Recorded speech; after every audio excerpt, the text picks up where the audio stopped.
Hey everybody, welcome to the Augmented Reality Podcast, brought to you by the Triple S League. Check out our YouTube channel for game guides, reviews, comedy, music videos, all kinds of fun gaming content. This week we're bringing you part 2 of our discussion with the Madqueen about Cyberpunk 2077. This is a continuation from last week where we discussed the class system. The Madqueen, along with her faithful companion, Mr. Ruvver, has a lot of great Cyberpunk content as well as other gaming content on her channel, so definitely check that out. Link will be in the description below. This week's episode brought to you by MMOGamerStore.com, your source for alpha and beta keys for the latest games. And now here's part 2 of our discussion with the Madqueen. Let's move on to talking about the destructible environments and the environments in general. And this, to me, is the appeal of the game in a big way. I'm a big fan of Cyberpunk as a genre.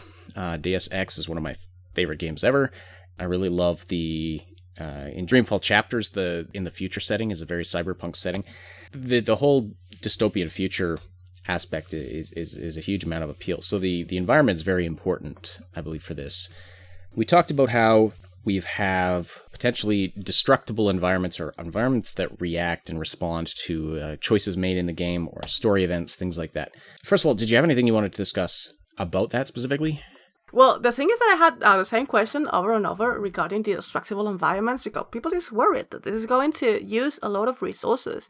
And actually, we didn't discuss this, but there's many people, I am amongst them, who believes that most probably this game is going to be released for the next generation because I don't believe the regular PlayStation 4 is going to be able to, move such a game.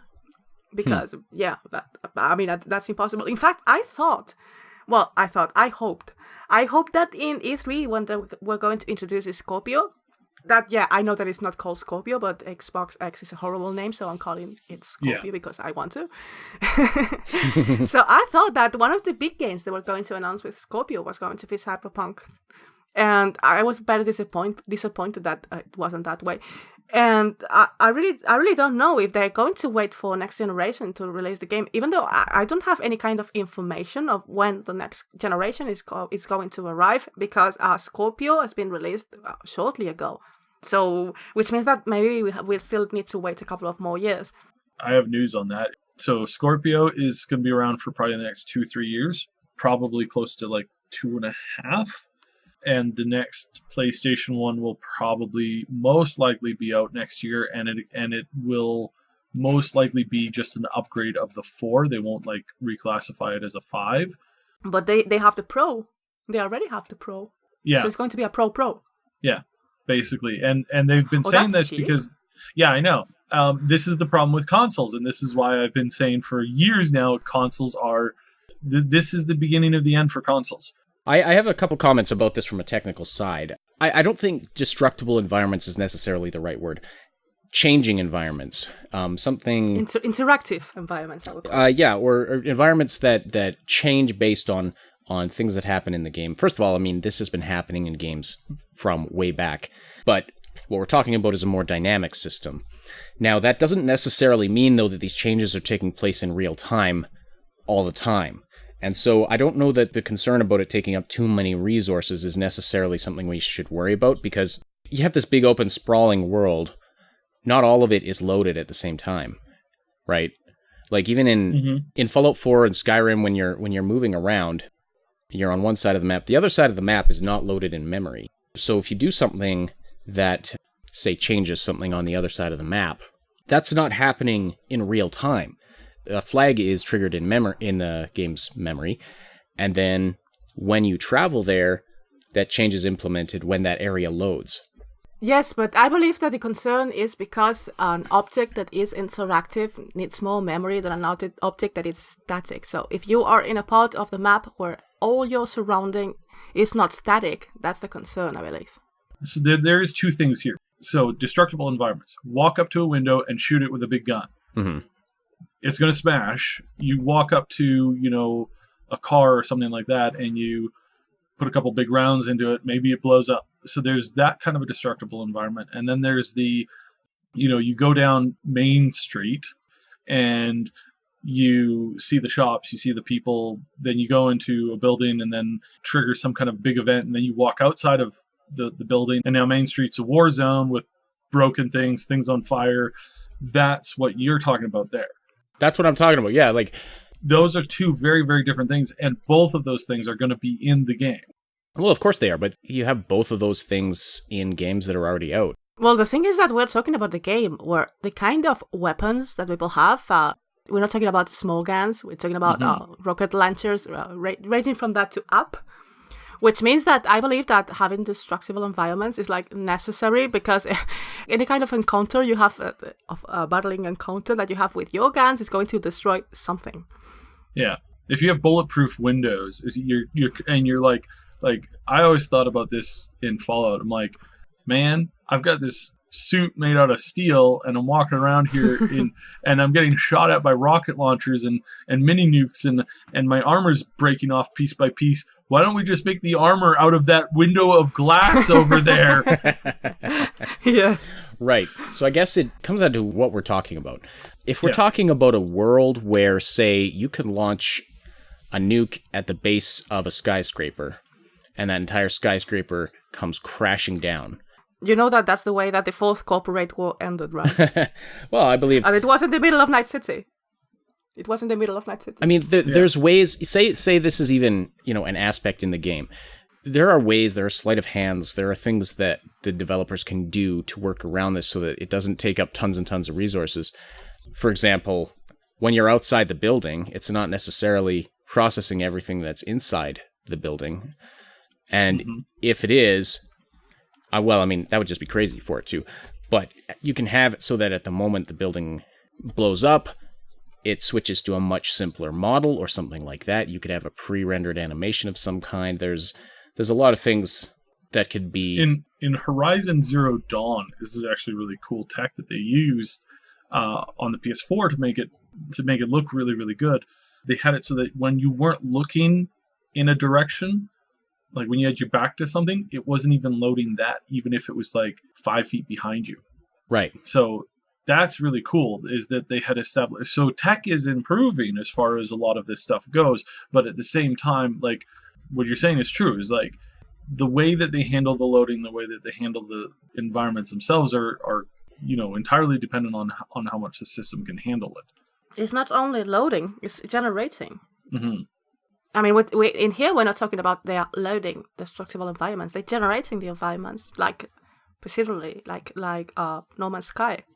So No Man's Sky is a game that is huge. You have a huge universe too, with lots of planets, but it's generated this way, and how much does it weigh? Well, procedurally generated can mean a couple different, like, for example, Elder Scrolls 2 Daggerfall had procedurally generated environments, but they were also static. Like, it was the same for every playthrough, but they just had so many locations in that game that they used a system of procedural generation to create them. They didn't have somebody, custom making every little village and dungeon. Is that the kind of procedural generation we're talking about, or are we talking about, like, every time you play through, the environment is going to be different? No, not that. Just like The Witcher, the maps are the same, but they didn't have somebody sit there and build every single tree in the forest and place it and tweak it. No, they generated the world. Then they went through and they spiffed things up a little bit, made sure that there wasn't a tree floating, which you can have happen time to time with procedurally generated stuff. They go through and they make sure that it looks really good. So that's the general system that they're using, but they're also using the weather system to change things, like walking in, to a building, then walking out and finding the street in chaos, or, vice versa, or having had a firefight and busted a bunch of windows out. The next time you walk past there's going to be construction bots, like, repairing it. Mm-hmm. And then the next time you walk past there, everything's back to normal in the sense of, like, it's open for business again. That's the kind of stuff that we're seeing with part of the system, and then the other part is the mapping system, and then the other part is how rain will affect the area, weather, environmental effects, fire. It keeps on moving up from there to create a world that looks real and alive as far as that goes. So that's kind of what I pictured, and in that case, I don't think it'll require a next gen system to process all that, because again, I'd be very surprised if that's all being processed in real time. like you said, if it's like, okay, you break a window, then the next time you walk past there's a robot repairing it that gets flagged and generated when that area loads. But I meant next generation more because they said that the game was going to be photorealistic. And I believe that this is going to need lots of resources to move if it's photorealistic. Oh, well, yeah, absolutely. If you're talking about the graphics, now I would be surprised if they didn't have, different levels of graphics settings like most games do, because that would really cut down their audience of who could play the game. I mean, you look at Watch Dogs, the first one, the one where that big controversy hit about them nerfing the game stuff. We've been sitting on that technology for a while, and the new Pro and the new Scorpio should be able to handle what they had originally promised with that game. I would be really surprised if they don't use Cyberpunk to sell a new console. Yeah, that does make sense to me. I think you're right there. And I think what we'll be seeing because the Scorpio is a lot stronger than the immediate, like, the Pro. Yeah, it's a lot stronger than the Pro, and they have the ability to even ramp it up even more. From what I've been hearing on the internal specs of it, and that the best thing about Scorpio is that it has some new AI tech built into it that actually helps games run better, like just across the board. They see a 20 to 30% increase from what they would run on the exact same machine running the exact same hardware. So stuff like that's a huge thing. That's really, really good. I don't think it will run on the current Pro or PS4, and I think that you're right in that regard. I think that they may announce Cyberpunk, also coming to PS5 or the new PS4.5 or whatever they end up calling it. I don't remember the specs of the Scorpio because my brain stopped at the moment they said it had cooling. Mm-hmm. I mean, a very simple thing that we needed since PlayStation 1 and Xbox, that is cooling. Yeah. I can't believe it took so long. Imagine that, actually keeping a device cool so it doesn't overheat and give you a red ring of death. Yeah. Who was never playing with the past Xbox and had to restart the game because it crashed for heat. They improved that. I can't believe it. Yeah, so as far as that, I think you're right. I think we will see it. That gets us into the next topic, which is the release date. When is this game actually coming out? And I have some thoughts on it. What are your thoughts on it first? Well, I really couldn't find... I'm finding all sorts of different information. Some of them looking for the dates of the governmental grants that are supposed to end, I believe that it's next year. Mm-hmm. But there are new ones that are due in 4 years. So I don't believe that this is realistic to think about the release date. The only thing that I believe that is going to set a date is what I said before. I believe that they're going to use this game to sell a new console. Because otherwise we won't have anything that is going to be big enough to play it unless you play on PC. If you listen to people now, everybody says the same. I'm going to need to buy a PC to move that because I'm not going to be able to play that with my PlayStation. Mm-hmm. Because it doesn't sound so.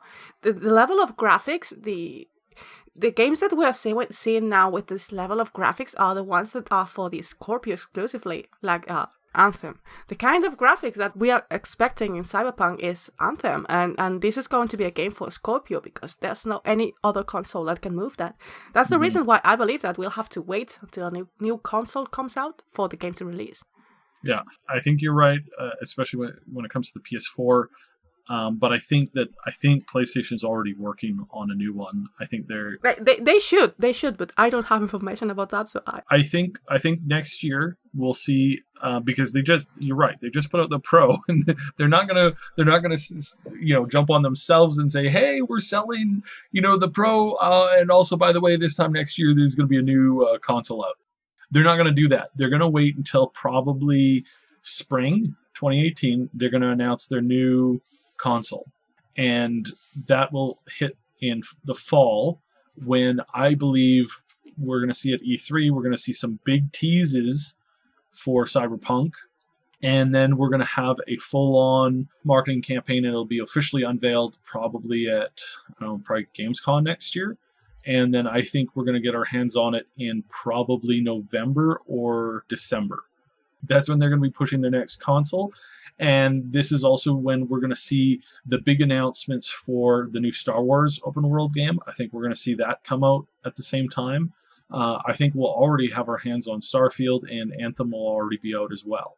So it's going to be a massive year next year for games. Like, holy crappers. Too long till Cyberpunk 2077 comes out. Actually, I'm a bit worried.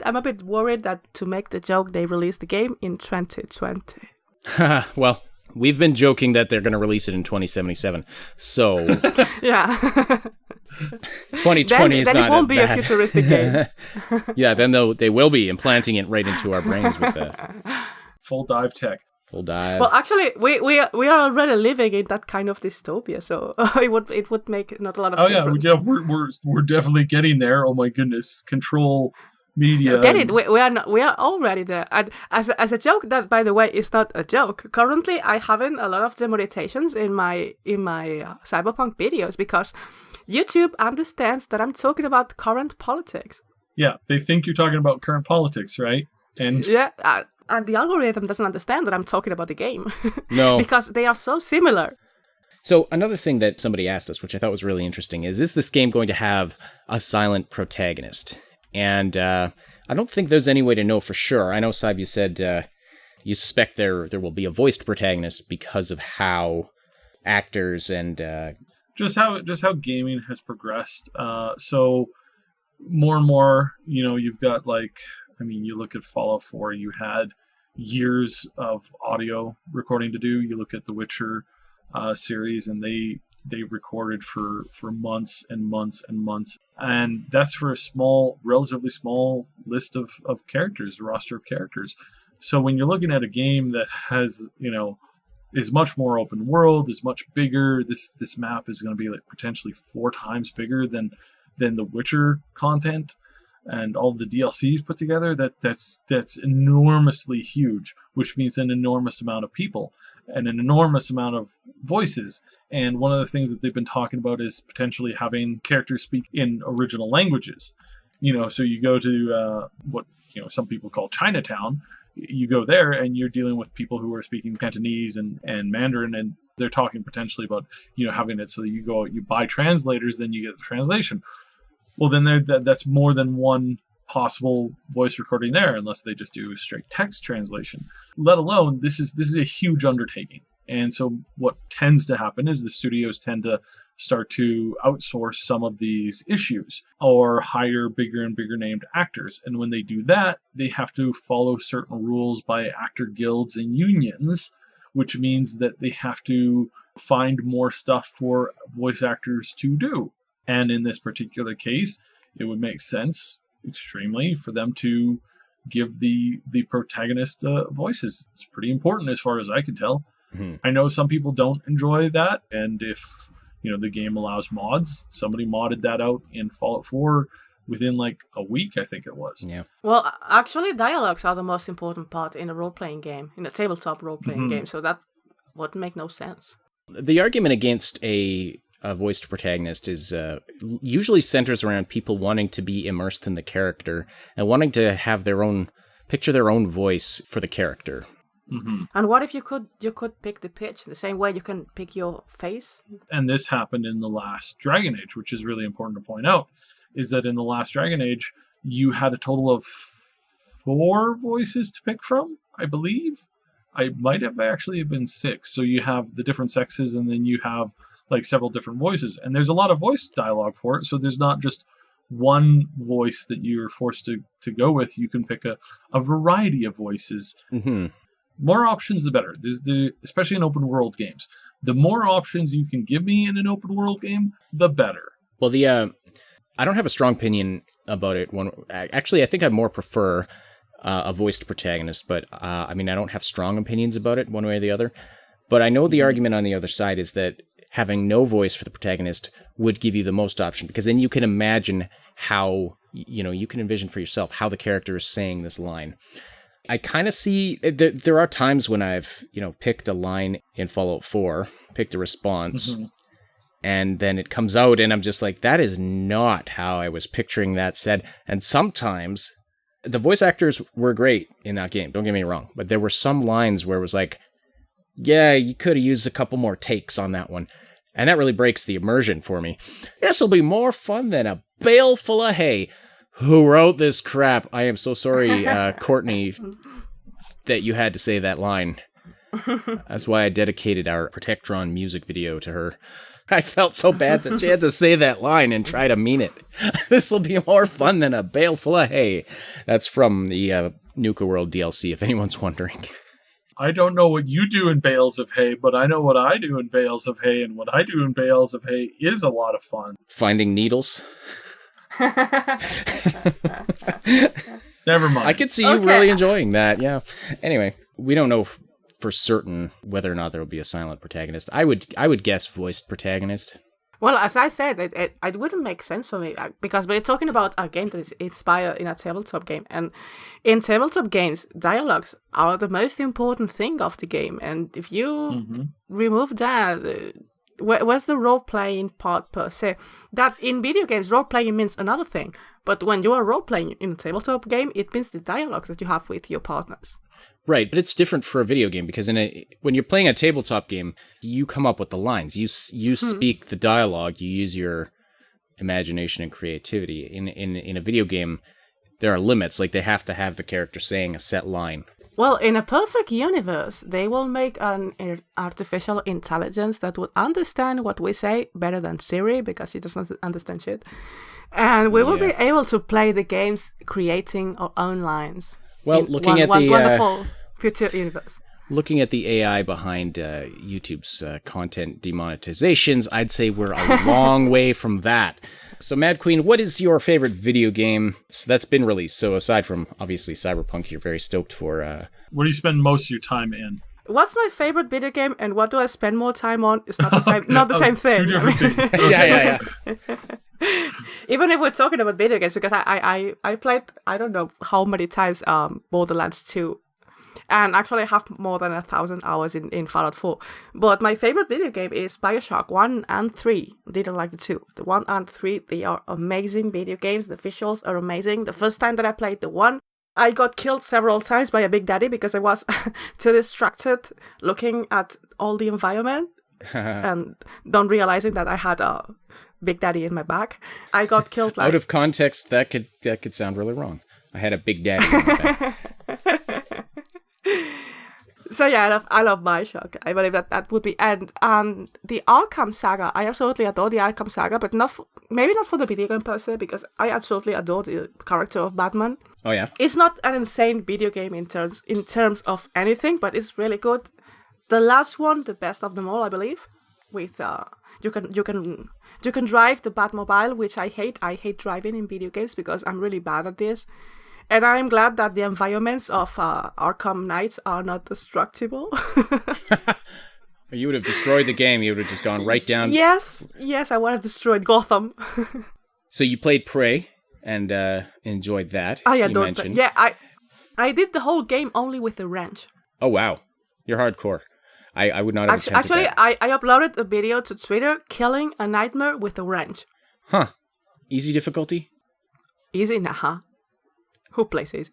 I could see that being difficult to kill a nightmare. Okay, I'm gonna have to go watch that. Only when I'm trying to get through the game fast. Yeah, hard difficulty or higher for me. Well, for me, it depends on the game. It depends on the game, yeah, and it also depends on the amount of time that I have to play this game. Because if I need to finish it quickly because it's not mine and I have to return it, I choose medium.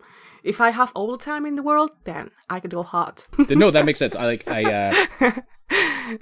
No, don't worry. I'll give you a couple of seconds to get that. I see what you're saying. Yeah, I don't even know how to respond. This is quickly devolving into second grade humor. Which is my speciality. I see. Do you enjoy more, so you're really into sci-fi games, obviously. What about, yes. Did you play Dishonored? Dishonored 2?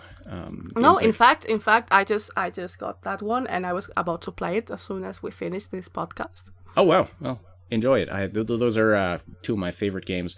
And right up there with one of my absolute favorite games ever is Deus Ex. Did you play that one? Yes. Like the original, I mean, not the sequels that are objectively subpar. If you are a huge fan of the original, maybe you are not going to like that I say that I enjoyed the last the most. Well, you know what? I haven't actually played the last one. What's that one called? Mankind Divided. Mankind Divided is the most recent one? I believe it is. I have not played the most recent one. I've played all of them prior to that. My opinion is that the original is the best by far. But I haven't played the most recent one, so if you enjoyed that, I mean... And I'm not opposed to anybody... It's great, you should try.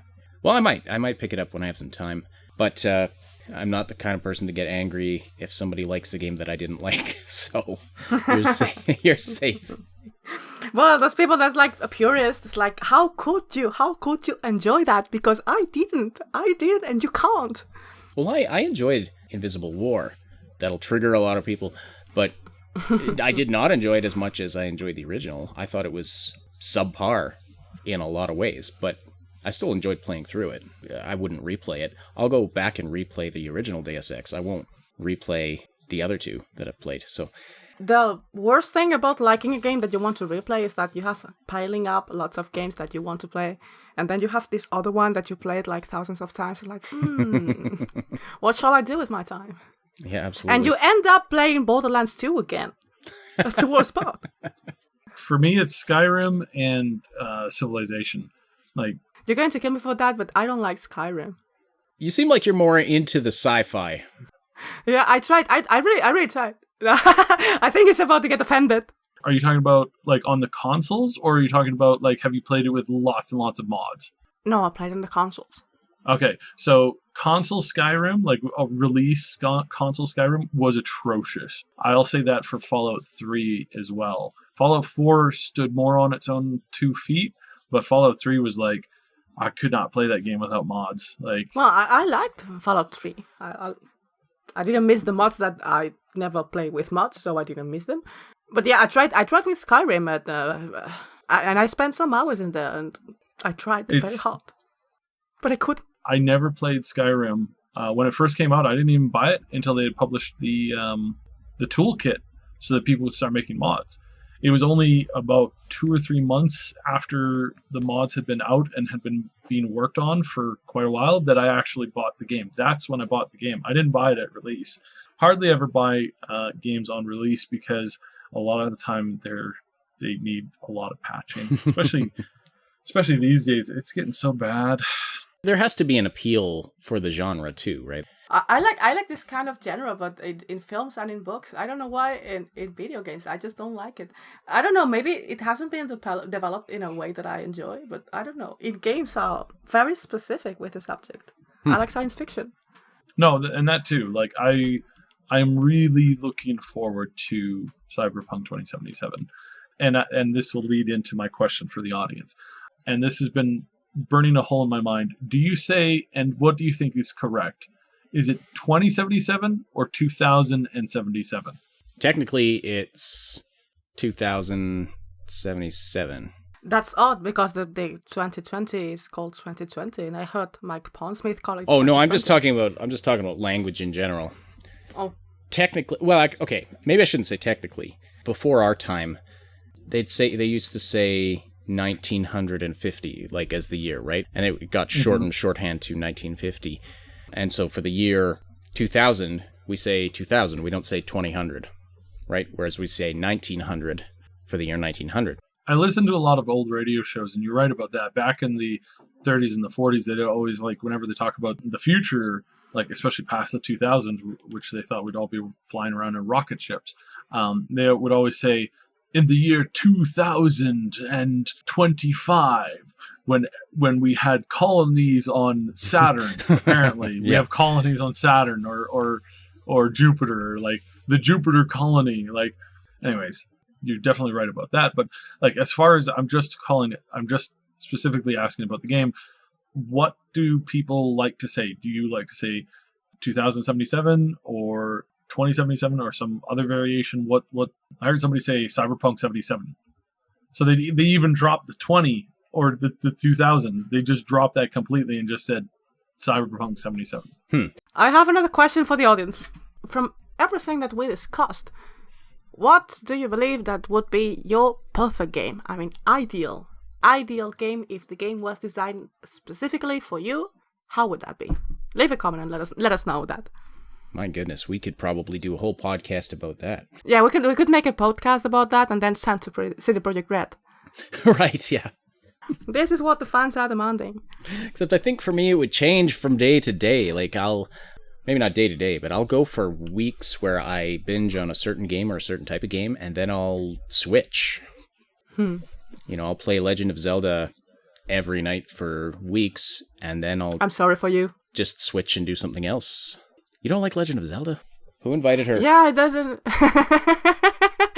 Yeah, I'm sorry, I don't. I don't know. I don't. I tried to. I bet you the top answer will be strip dancer simulator. Well, everybody's expecting sex scenes like in The Witcher. This is true, and I really wonder how they're going to handle it, because if you look at the original art, it's if you grew up in the 80s, then it was the whole the fashion industry, the fashion of see-through plastic wear and all this really weird stuff. These bright blue leopard print suit jackets, which are all over cyberpunk stuff. Yeah, and 80s pop. Yeah, like the 80s pop, insane clothing that they'd wear back then. We're talking about a future where everybody can biosculpt their body, so everybody's perfect. So everybody wants to show off. That's one development I wouldn't mind if it was a not that far off. Because exercising sucks. I'm not gonna lie. I actually feel really good when I actually. We're not talking about bikes, aren't we? Oh, I know. I enjoy riding my bike. Actually, I just I rarely have the chance. I have 2 young children, so getting out on my bike is difficult. Once they can ride at a reasonable speed, I'm sure that'll be a lot better. Just making time to exercise is not easy for me, but I'm trying. But apparently intending to exercise doesn't actually burn off the calories of the 3 pieces of cake you had last night. Yeah, exactly. Exactly. Would that it could. Would that all of the... I sometimes tell myself that all of the button pushing and mouse moving of playing games, if I play enough video games, that'll burn off all the calories. Okay, so we'll wrap it up there for the Augmented Reality Podcast with the Madqueen and with Mr. Ruvver. Thank you both so much for being here. Thank you for having me. Thank you. We really appreciate it. For our listeners, head on over to Madqueen's channel and sub over there. She's got tons of great videos about Cyberpunk lore and theories and various things. She does some other gaming stuff as well. Thank you, Subsidian. As always, my name is Ashtoninity. This has been a production of the Triple S League, and we will talk to you later. Thanks for listening to Augmented Reality, presented by the Triple S League. If you appreciate this weekly content, please consider becoming a Patreon supporter. Patrons get exclusive access to podcast outtake videos, downloadable music, an RSS feed of our podcast, and more. See patreon.com/the Triple S League for details. Also, don't forget to like and subscribe.